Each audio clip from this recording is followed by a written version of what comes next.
Hey guys, welcome back to our channel. It is Shannon with Bling Your Things. Today I'm going to show you how to make a rhinestone decal and a rhinestone t-shirt. I'm using a clover rhinestone scatter design that is available on our website, blingyourthings.com. For the template, I am using Rocket Rhinestone Template Flock, and then for the clover, I'm using Emerald Green Glitter Vinyl, Heat Transfer Vinyl. For rhinestones, I'm using our line of Korean Hot Fix rhinestones. I'm going to use the color Crystal AB for one design and then the color Emerald for the other design, and the size is SS10.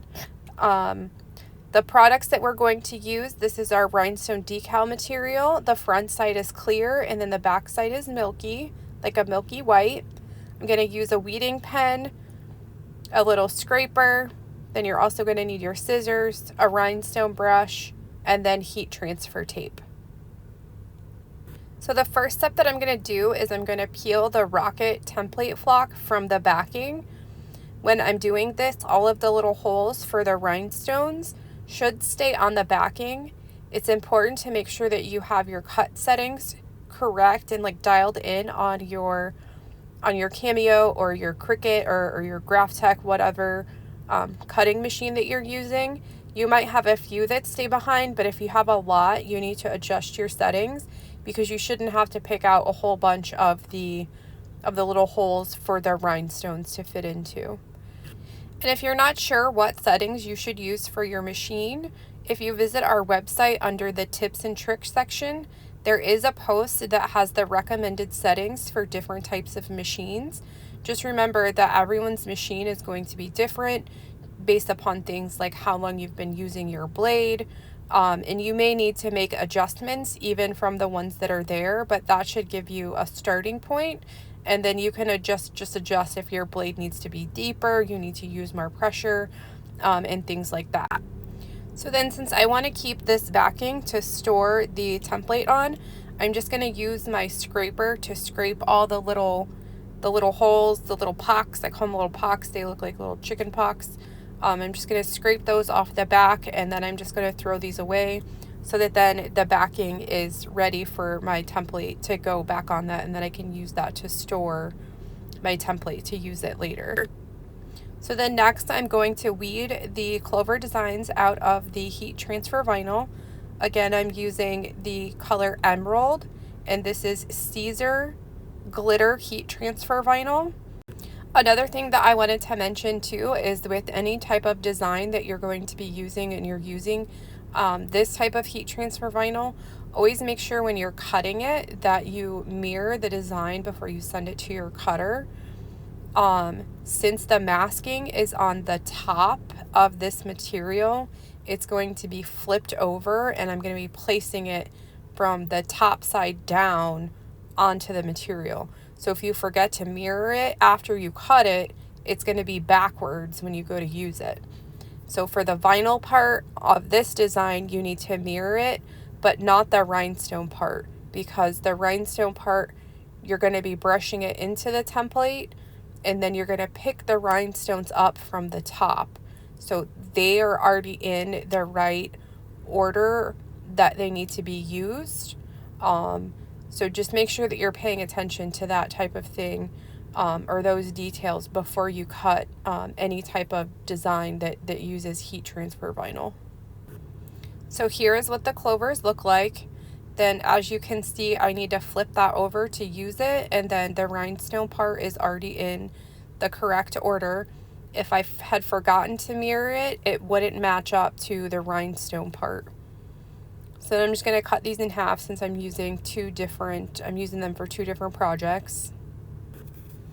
Now I'm just going to place the template directly onto the table, and then I'm going to pour the rhinestones on top of the template to brush them in. A tip is to pour out more rhinestones than is needed for the design. It's easier for the rhinestones to flip over when you have more of them than it is less of them.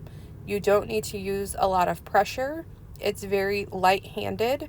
It helps to go in circles, to kind of brush in circles. It helps them flip over a little bit easier. And then when you're using more than you need, the extra stones are helping them flip over and push them into the circles. As I get most of them pushed in, I'll start pushing the extra rhinestones off to the side. And then I have a little rhinestone shovel that I use to pick up my stones. It works really easy. You just brush everything in there, and it helps pick up everything like all in one swoop, and then I can pour them back into the bag. Next, we're going to go ahead and create the Rhinestone Transfer. We're going to use acrylic heat transfer tape. This and all of the products needed to create this design, like the flock, the Korean Hot Fix rhinestones, the rhinestone brushes, everything is available on our website, blingyourthings.com. I will leave a link in the comments down below so that you can find them very easily.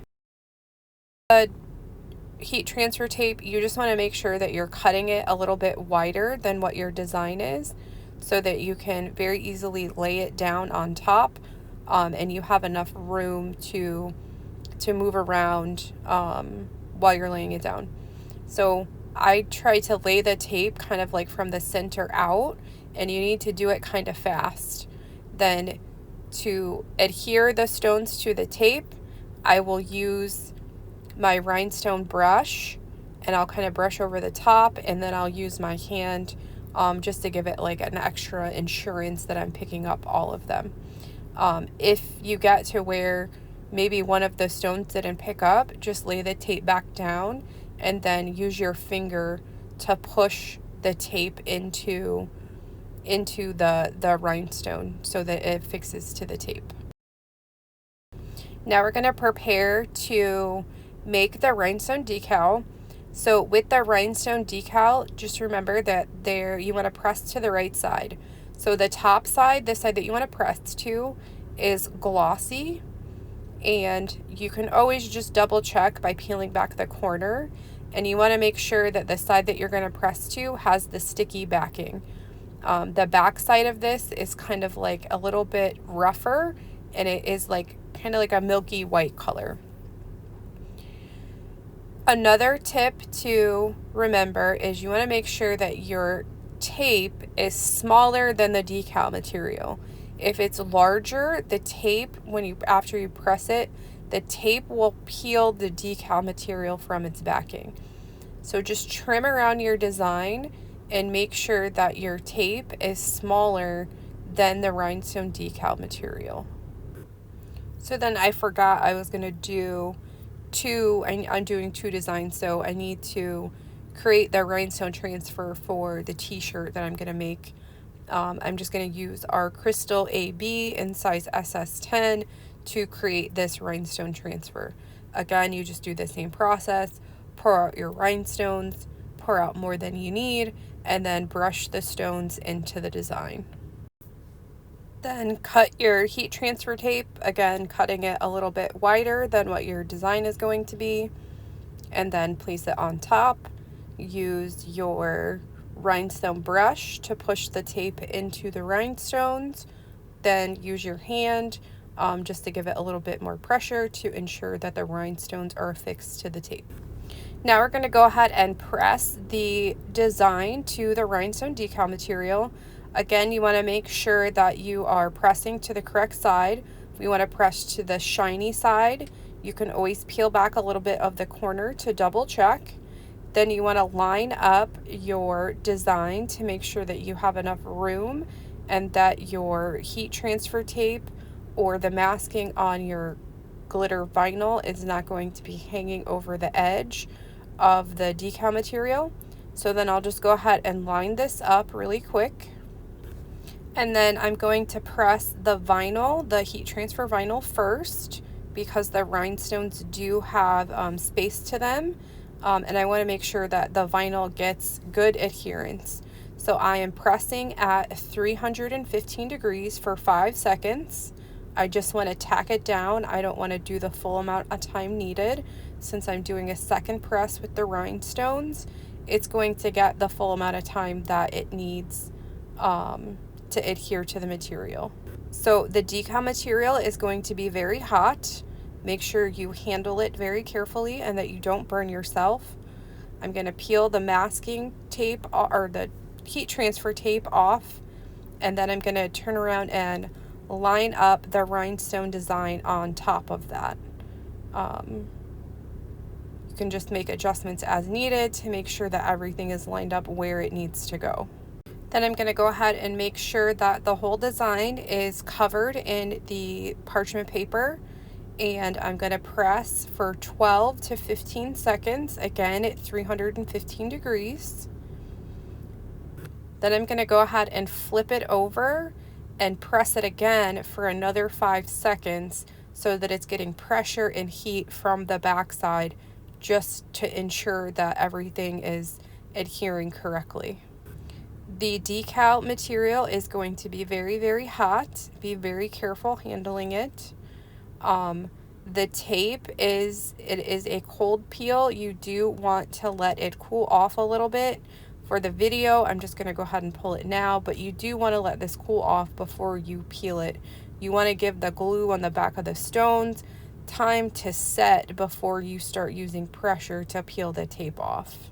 This is also why you want to make sure that your heat transfer tape is smaller than the decal material, because it does become hard, and when it hardens, it sticks to the decal material and then it will pull it off the edge, causing it to separate from the backing, and it will start to curl. Then I'm just going to go ahead and trim the rhinestone decal material around the edge of the design.